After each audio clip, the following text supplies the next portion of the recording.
जय हिंद मेरे प्यारे साथियों, मैं हेमंत प्रजापति आप सबका स्वागत करता हूं अपने चैनल एचपी केमिस्ट्री क्लासेस में।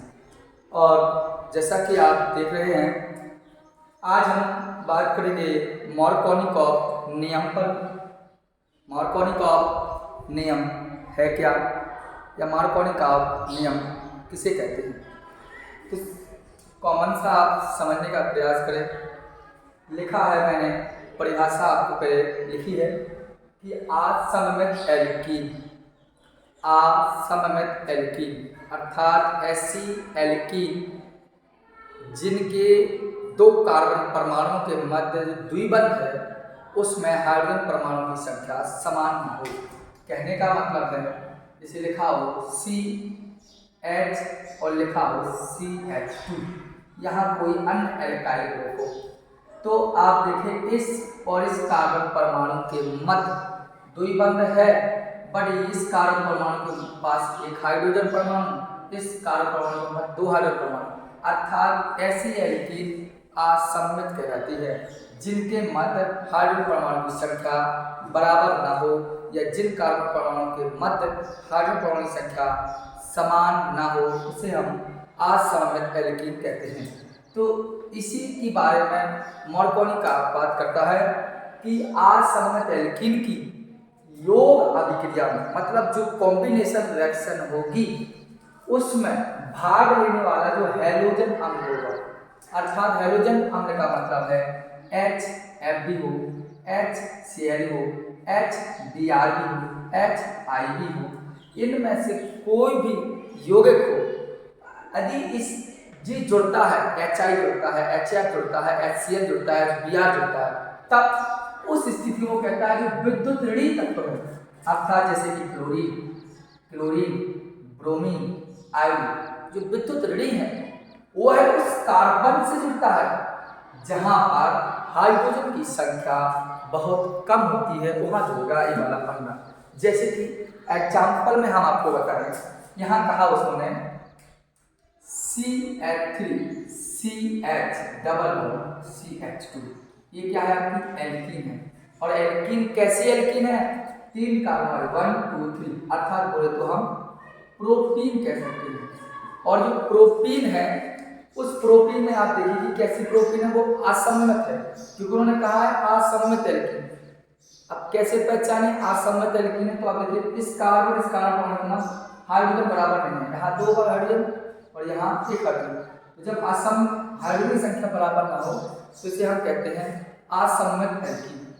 और ऐसी असममित एल्कीन की योग अभिक्रिया में यदि हम इसको जोड़े तो उस स्थिति में जो हैलोजन अम्ल है, हैलोजन अम्ल का मतलब है जैसे कि HBr से एक करवाएं, या HCl से एक करवाएं, या HI से एक करवाएं, उस स्थिति में वो कहता है कि जो ऋणी परमाणु है अर्थात Br, जो ऋणी परमाणु है अर्थात Br उस कार्बन से जुड़ेगा जहां पर हाइड्रोजन की संख्या कम है। आप देखिए यहाँ हाइड्रोजन 2, यहाँ हाइड्रोजन 1, तो हाइड्रोजन यहाँ कितना है, इधर 2 है, इधर 1 है, तो Br कहाँ जुड़ेगा, यहाँ, तो Br यहाँ जुड़ा तो कहें CH3 CH, यह Br आ जाएगा आपकी और सिंगल बॉन्ड रहेगा CH3, जिसे हम कह सकते हैं 2 ब्रोमो और प्रोपीन।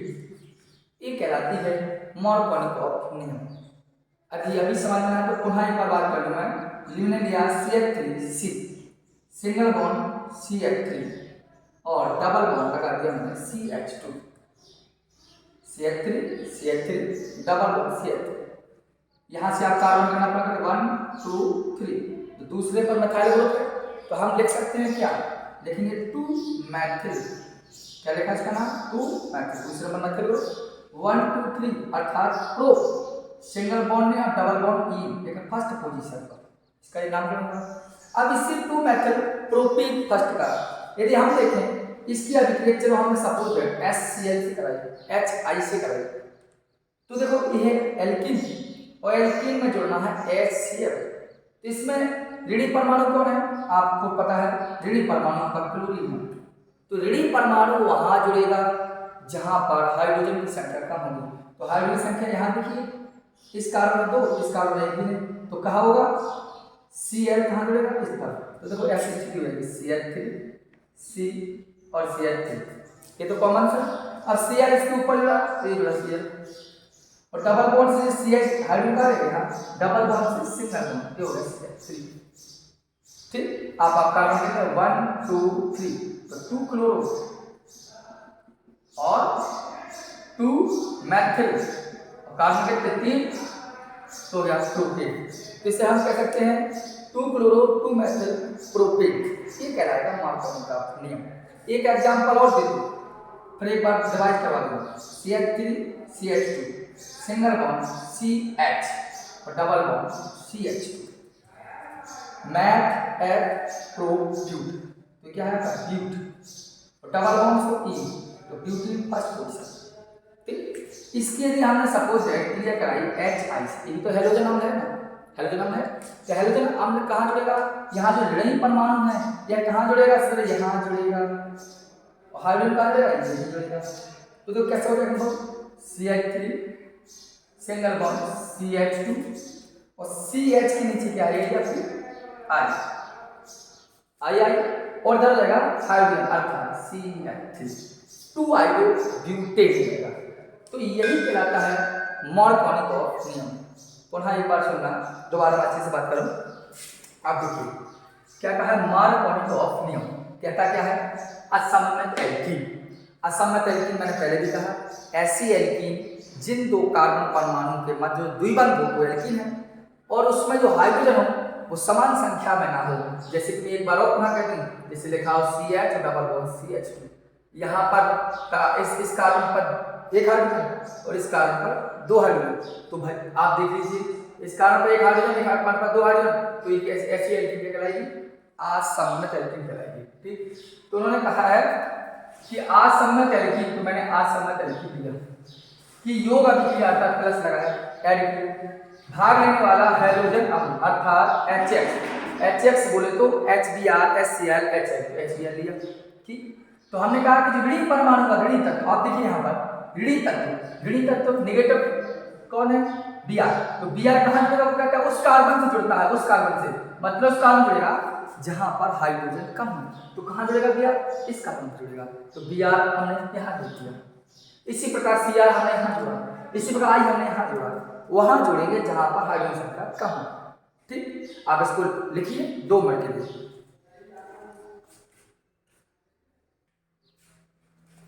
आई होप आपने लिख लिया होगा।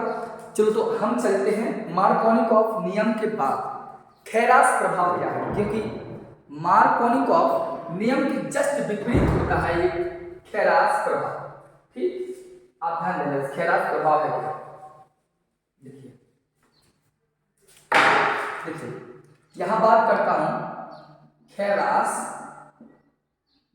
प्रभाव, या इसी को बोलते हैं एंटी मार्कोनिकॉफ नियम। एंटी मार्कोनिकॉफ नियम क्या होता है, इस बात पर अभी आप थोड़ा विचार करें। ठीक, 2 मिनट के लिए।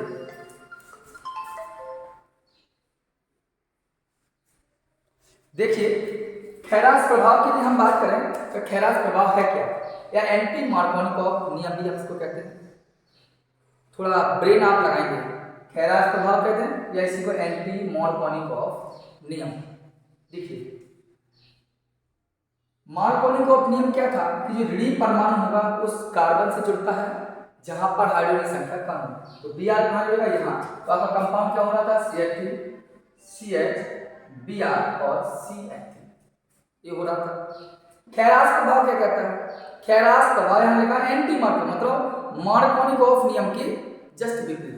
जैसे उदाहरण यही लिया हमने CH3 CH double bond CH2 और लिया HBr, लेकिन अब हमें कैसे पता चलेगा कि हमें मार्कोनिकॉफ लगाना है कि एंटी मार्कोनिकॉफ लगाना है।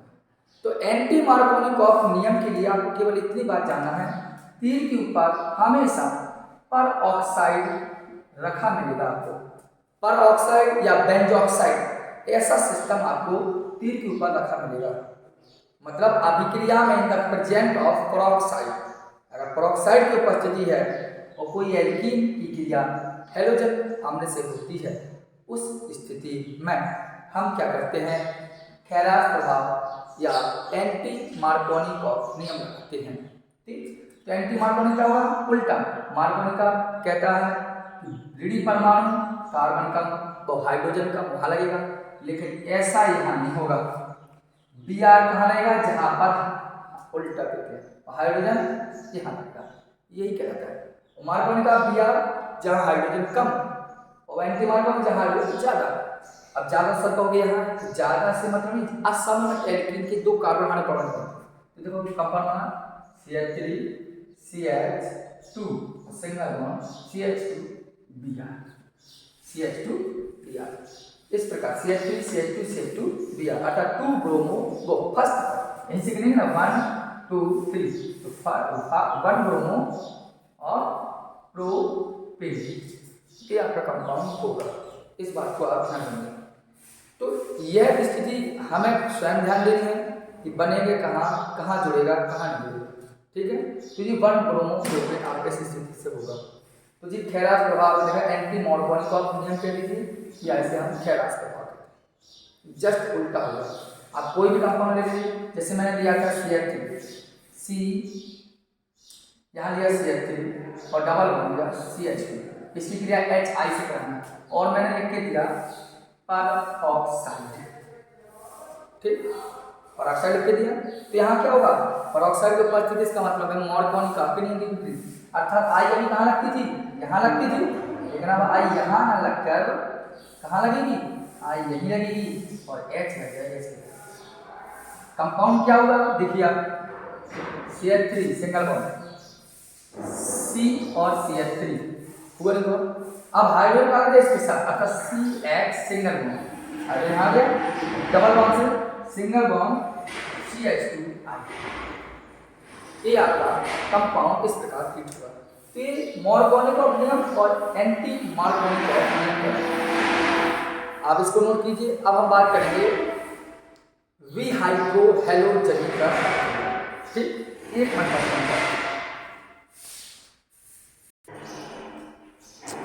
तो आपने ये सब नोट कर लिया होगा। तो चलो मार्कोनिकॉफ नियम हो गया और एंटी मार्कोनिकॉफ नियम भी आपका कंप्लीट हो चुका है। अब हम बात करेंगे थोड़ा सा, अगर देखे जाए सही तरीके से, तो हम बात करेंगे, हमने आपको कहा है वी हाइड्रो हेलोजनी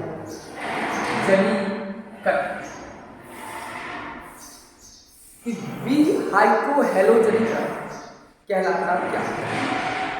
तो आप एक कॉमन सी बात समझ लीजिए, यहां मैं बात कर रहा हूं जब alkyl halide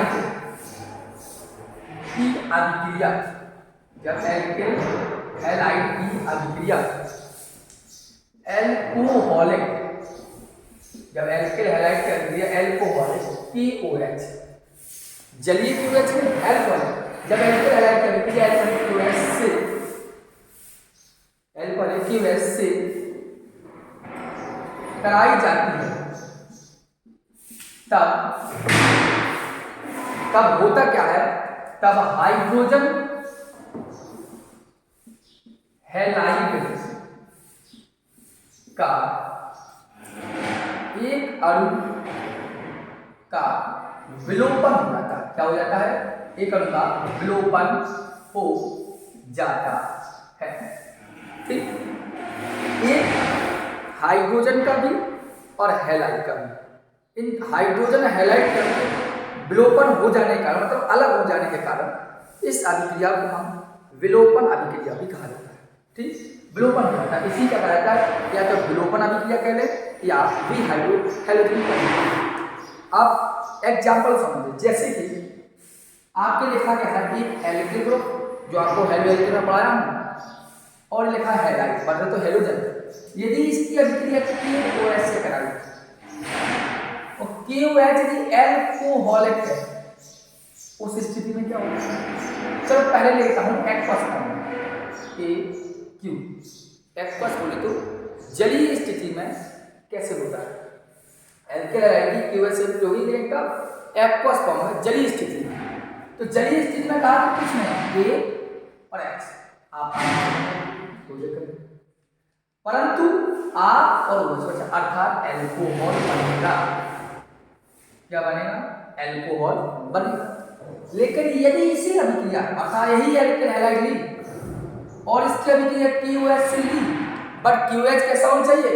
alcohol ALC alcohol form है। तो ये क्या है कि जब एल्किल हैलाइड की अभिक्रिया एल्कोहलिक QH से कराई जाती तो हाइड्रोजन हैलाइड का मतलब एक हाइड्रोजन और एक हेलोजन कारण क्या होता है? विलुप्त हो जाते हैं। इसलिए बोलता है विलोपन अभिक्रिया।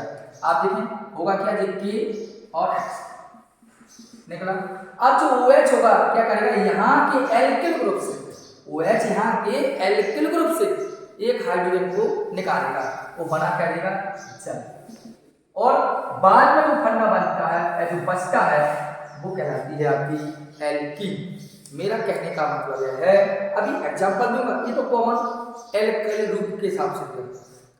एग्जांपल में सही से दूंगा, इससे क्लियर हो जाएगा। जैसे मैं यहाँ बताना चाहता हूँ कि यदि अभी देखो वही एल्किल हैलाइड वही एल्किल हैलाइड वही KOH वही, अंतर क्या? ये एक्वस फॉर्म अर्थात जलीय है और ये एल्कोहलिक अर्थात एथेनॉल मेथेनॉल की उपस्थिति में होता है उस स्थिति में। तो ये कभी ध्यान देना है कि अगर जलीय फॉर्म की कहे तो एल्कोहल बनेगा, एल्कोहल कहे तो जल बनेगा। जलीय कहा तो एल्कोहल बनेगा और एल्कोहलिक कहा तो जल बनेगा। इस बात जानना, हमें इस बात जानना है कि अगर जलीय QH कहा तो एल्कोहल बनेगा, एल्कोहलिक QH कहा तो जल बनेगा। जैसे एग्जांपल दे दो सही से मैं आपको तो क्लियर हो जाएगा। जिन्हें CH3 सिंगल बॉन्ड CH2 लिया और ले लिया यहाँ क्या? हेलोजन दिया। इसे आप लोग जानते हैं एथाइल ब्रोमाइड और एथाइल ब्रोमाइड की QH से अभिक्रिया हो, लेकिन वो QH कैसा हो? ALC एल्कोहलिक लिया ना तो एल्कोहल बनेगा, जल बनेगा अर्थात जी के और लिया के लिया। आपका बच्चा अब आप कोई बच्चा सोचे सीधा OH लगा के, तो ऐसा नहीं हो। क्यों? क्योंकि ये एल्कोहलिक है, एल्कोहलिक हो तो एल्कोहल नहीं बनेगा, जल बनेगा, जल बनेगा। अर्थात क्या होगा? यह OH क्या करेगा? इधर से हाइड्रोजन लेगा। अब आप कहोगे इधर से क्यों नहीं लेगा? क्योंकि हम आपको पहले लेक्चर में समझा चुका हूं कि जो भी कार्बन होता है और इसके बाद क्रियात्मक समूह लगा लो, तो क्रियात्मक समूह के बाद जो कार्बन होगा वो अल्फा कार्बन होगा।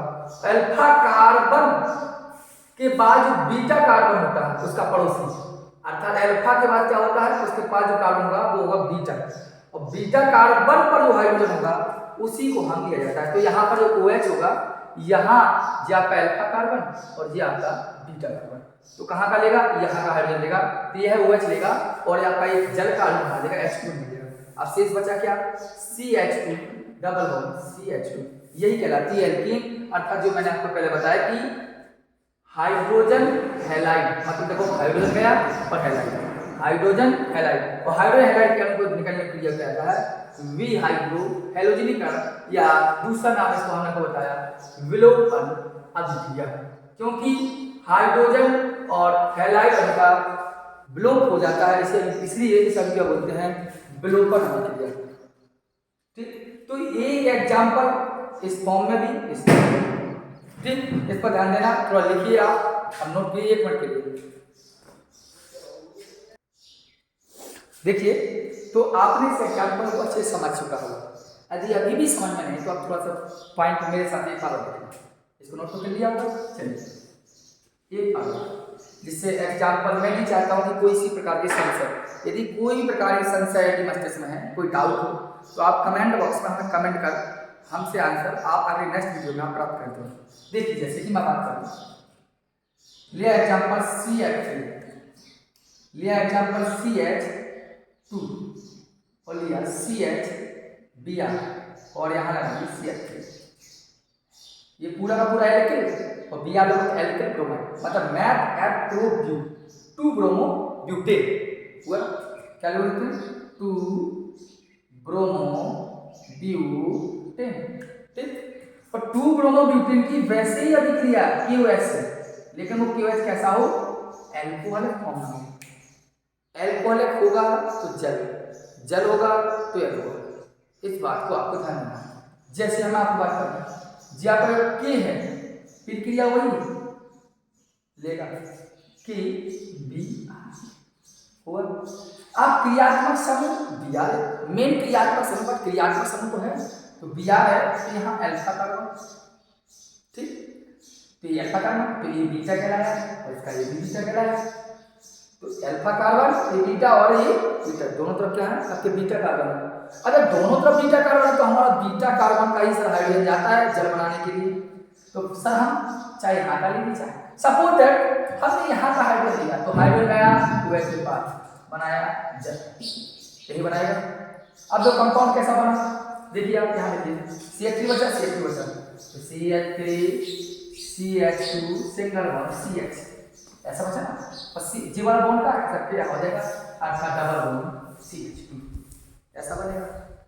या आपका कंपाउंड अगर हमने इधर का हाइड्रोजन न लेके यदि हम अब हाइड्रोजन यहाँ का ना लेकर अब यदि हाइड्रोजन हमने यहाँ का लिया तब क्या हो जाएगा कंपाउंड देखना CH3 CH2 की जगह क्या हो जाएगा CH, हाइड्रोजन चला गया OH सर तो डबल बॉन्ड CH और सिंगल बॉन्ड CH3। तो यह भी एल्कीन बना और यह भी एल्कीन बना। हाइड्रोजन हैलाइड कार्बन वहां से भी गया, हाइड्रोजन हैलाइड कार्बन यहां से भी गया।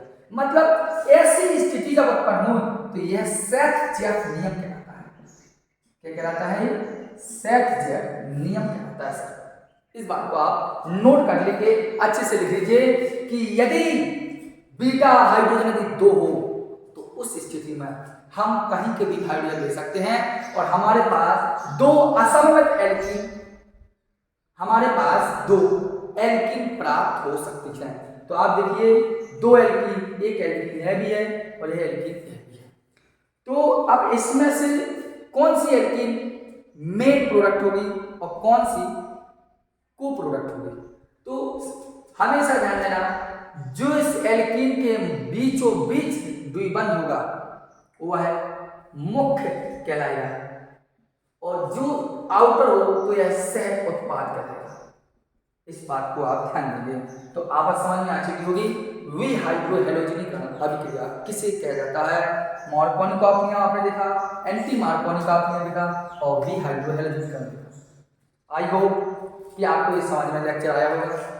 इसी प्रकार के लेक्चर को देखने के लिए आप चैनल को सब्सक्राइब करें और बेल आइकन भी दबाएं जिससे आपको पास हमारा नोटिफिकेशन जाए और आपको नई नई वीडियो हम आपको प्रोवाइड कर सकें। धन्यवाद।